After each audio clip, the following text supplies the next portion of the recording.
Jumapili ya sita baada ya Pentecost, tunasoma waraka wa Paulo mtakatifu kwa Warumi 6:3-11.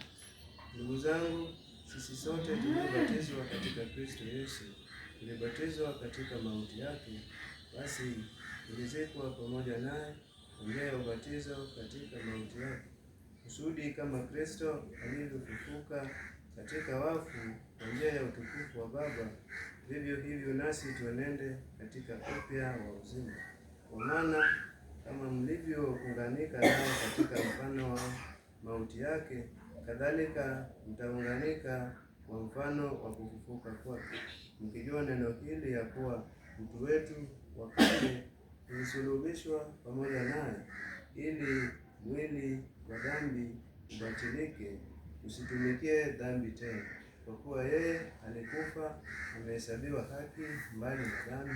Lakini tukiwa tulikufa pamoja na Kristo, tuamini ya kuwa tutaishi pamoja naye, tukijua ya kuwa Kristo akisha kufufuka katika wafu hafi tena, wala mauti haimtawali tena. Maana kwa kule kufa kwake aliifia dhambi mara moja tu, lakini kwa kule kuishi kwake umwishia Mungu. Vivyo hivyo nanyi jihesabuni kuwa wafu kwa dhambi na walio hai kwa Mungu katika Kristo Yesu.